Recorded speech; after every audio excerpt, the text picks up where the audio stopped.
एकनाथ यांची तब्येत खराब होती. थ्रोट इन्फेक्शन आहे. टेम्परेचर देखील आहे. तब्येतीची विचारपूस करण्यासाठी मी आलो होतो. 3-4 दिवसांपासून वेळ मागत होतो. ते गावी निघून गेल्यामुळे माझा त्यांचा संपर्क झाला नाही. युतीमध्ये सगळं आलबेल आहे.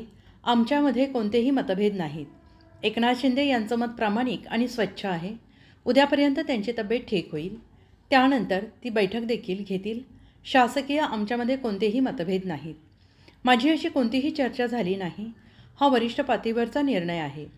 माझी एक शब्द देखील याबाबत चर्चा झाली नाही. मी तब्येतीची विचारपूस करण्यासाठी आलो होतो. पुढचे 5 वर्ष आम्ही 3ही पक्ष, महायुती घटक पक्ष आम्ही सोबत काम करणार आहोत. आजचा हा प्रॉब्लेम नव्हता. मी तब्येतीची विचारपूस करायला आलो होतो. मी एकनाथ शिंदे यांना 30 वर्षांपासून ओळखतो. त्यामुळे छोट्या मोठ्या गोष्टींसाठी ते रुसले आहेत, रागावले आहेत, चिडले आहेत असं अजिबात होणार नाही.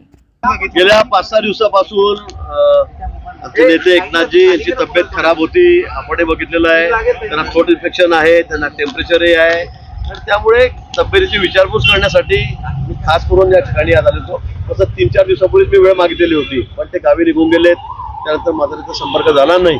पण आज मुद्दाम म्हणून मी तब्येतीची विचारपूस करण्यासाठी या ठिकाणी आलेलो होतो. काय बैठकीसंदर्भात काय चर्चा झाली का? युतीमध्ये सगळं अलबेल आहे, अतिशय व्यवस्थित आहे. आमच्यामध्ये कुठेही मतभेद नाहीत. मला वाटतं 3 दिवसापूर्वीच एकनाथजींनी त्या ठिकाणी पत्रकार परिषद घेतली. आपल्या समोर सांगितलं. त्यांनी अगदी स्पष्ट सांगितलेलं आहे. त्यामुळे मला काही नवीन सांगण्याची गरज नाही आहे. त्यामुळे ज्या सगळ्या काही कंड्या पिकवल्या जातात, अफवा येत आहेत, ज्यांच्यामध्ये कुठेतरी मतांतर आहे, मनभेद आहे, मतभेद आहे, असं कुठेही नाही. एकनाथजी या बाबतीमध्ये अतिशय त्यांचं मत प्रामाणिक आहे, स्वच्छ आहे. सगळी 5 तारखेची आमची तयारी सुरू आहे आणि मला असं वाटतं की ते स्वतः उद्यापर्यंत त्याची तब्येत जरा बरी होईल. त्यानंतर काही ते बैठकी घेणार आहेत. शासकीय काय असतील ते करायचं. सध्या ते सरकार म्हणून काळजी मुख्यमंत्री पण आहेत. त्यामुळे ते बैठकी घेतील आणि ज्या सगळ्या गोष्टी सगळ्या बाहेर येत आहेत सूत्रांकडून आपल्या, तसं कुठेही मतभेद आमच्यामध्ये नाही.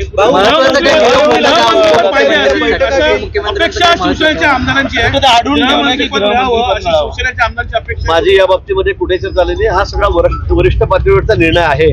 त्या बाबतीमध्ये एक शब्दही आम्ही बोललेलो नाही. कोणती मतं कुणाला पाहिजे, कोणती पदं कुणाला पाहिजे, कोणतं खातं कुणाला पाहिजे, या बाबतीमध्ये आमची चर्चा नाही. मी तब्येतीची विचारपूस करण्यासाठी खास करून या ठिकाणी आलेलो होतो. त्या संदर्भात काही चर्चा झाली, पण ते स्पष्ट केलेलं आहे. या बाबतीमध्ये कुठेही माझ्या मनामध्ये दुसरा मत माझं नाही आणि जे काही होतं ते त्यांनी आपल्या समोरच 2 दिवसापूर्वी सांगितलेलं आहे. जर बघितलं तर तुम्ही म्हणतायत की ही सदिच्छा भेट आहे मात्र आणि गोष्टी पुढे सरकतील उद्यापासून. अजूनपर्यंत चर्चा पुढे काय सरकली नाही. उद्या त्याची तब्येत ठीक होईल असं तुम्ही सांगताय. नेमकं कुठला औषध उपचार केलाय? औषधोपचार नाही. आज उद्या मला म्हणलं की उद्या 6 डिसेंबरच्या तयारी संदर्भामध्ये बैठक आहे. मी ती बैठक घेणार आहे. त्याने असं सांगितलं मला. म्हणून तब्येत त्यांची चांगली आहे, चांगली होईल उद्यापर्यंत. अजूनही हाताला सलाईन लागलेलंच आहे. मी बघितलं स्वतः. पण मला असं वाटतं की उद्यापासून एकनाथजी स्वतःच सगळ्या गोष्टीचा लीड घेतील. आम्ही सर्व एकत्रच आहोत. आमच्यामध्ये कुठेही दुरावा नाही. कोणाच्या मनामध्ये कुठेही म्हणजे आम्ही प्रामाणिकपणे युतीमध्ये एकत्र आहोत. मी पुन्हा सांगतो आपल्याला. त्यामुळे उद्यापासून परवापासून तुम्हाला 2 दिवसात आमचा शपथविधी आहे 5 तारखेला. त्यावेळेला आम्ही सगळे एकत्रित राहणार आहोत. शपथविधी जो आहे तो महायुतीचा आहे, भारतीय जनता पार्टीचा आहे असं वागू नका असं दीपक केसरकर म्हणतात. अजिबात नाही.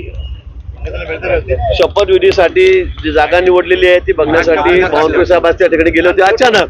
म्हणजे कार्यालयात बसले असताना 2-3 कार्यकर्ते ठरवलं की आपण तिकडे जाऊन चक्कर मारू, एवढंच झालं.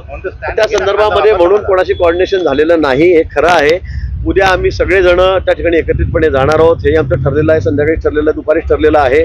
पाहणी सुद्धा आम्ही त्या ठिकाणी करणार आहोत आणि पुढचे सगळे निर्णय जे काय असतील ते तुम्हाला दिसेल की आम्ही एकत्रितपणे घेणार आहोत आणि एकत्रितपणेच त्या ठिकाणी राहणार आहोत.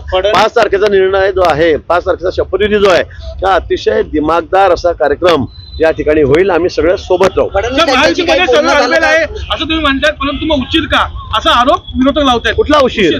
5 तारीख ठरलेली आहे. 5 तारीख ठरलेली आहे. एवढं माइंडेड लोकांनी, जनतेने, मतदारांनी आम्हाला दिलेलं आहे. जनता सुद्धा खुश आहे. आपण बघतात आणि आम्ही सगळे खुश आहोत. त्याच्यामध्ये कुठे फक्त तब्येत एकदाची खराब होती, त्यामुळे आपणही बघितलेलं आहे. 4-5 दिवस ते गावी होते, 2 दिवस गावी होते, नंतर इथे आल्यावरही त्यांच्यावर उपचार सुरू आहेत. हे सगळं स्पष्ट आहे आपल्या समोर. त्यामुळे इथे कोणामध्येही आमच्यामध्ये मतमतांतर नाही. फडणवीसांना फोन लावून देण्यात आला का या ठिकाणावरनं शिंदेची बातचीत करून दिली का? मला वाटतं फडणवीस साहेब आधीच त्यांच्याशी तब्येतीची चौकशी त्यांनी केलेली आहे.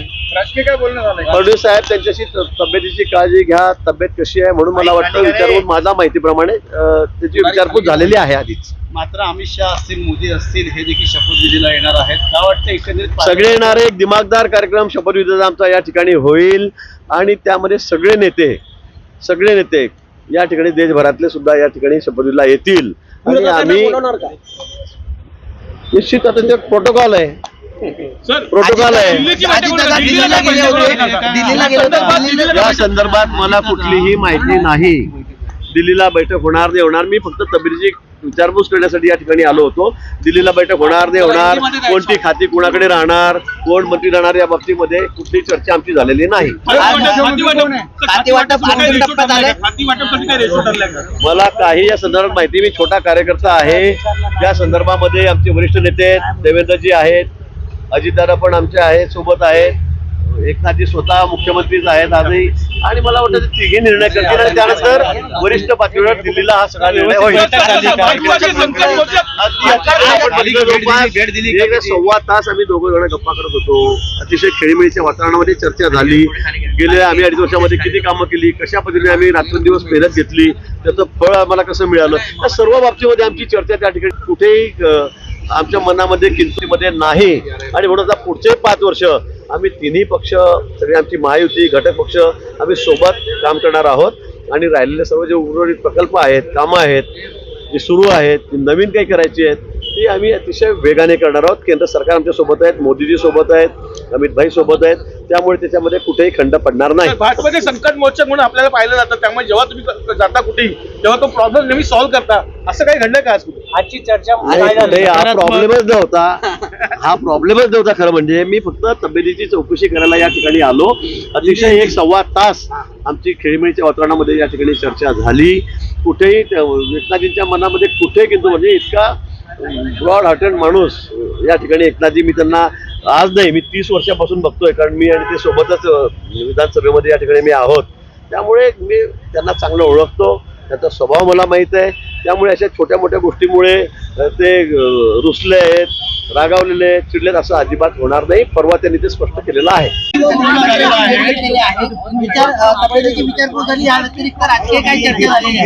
गेल्या 5-6 दिवसापासून आमचे नेते एकनाथजी यांची तब्येत खराब होती, आपणही बघितलेलं आहे.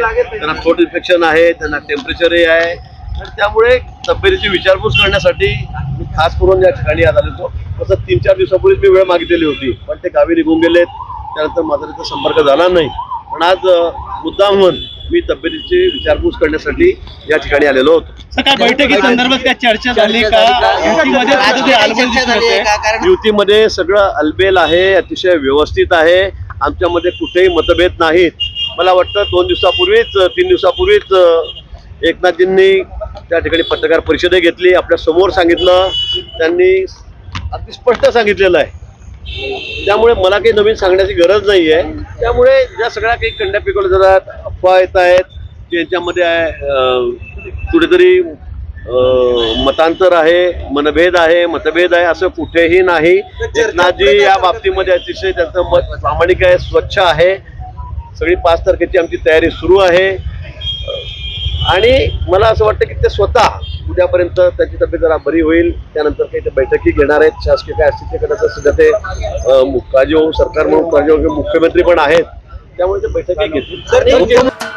महाराष्ट्राचे सर्वमान्य दैनिक समर्थ गावकरी अहमदनगर, पुणे, नाशिक, जळगाव, धुळे, नंदुरबार, सोलापूर, कोल्हापूर, सांगली, सातारा, मुंबई, ठाणे, पालघर, रत्नागिरी, रायगड, सिंधुदुर्ग, नांदेड, उस्मानाबाद, बीड, औरंगाबाद, नागपूर, गडचिरोली, भंडारा, गोंदिया, अकोला, यवतमाळ, बुलढाणा येथून एकाच वेळी प्रसिद्ध होणारे एकमेव दैनिक, सर्वसामान्य जनतेचे खुले व्यासपीठ.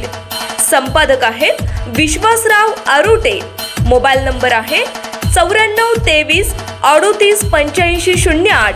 दुसरा मोबाईल नंबर 9423467272. तिसरा मोबाईल नंबर 7588150001. वेबसाईट आहे sgavkari.com. मेल आय डी आहे aklgavkari@gmail.com.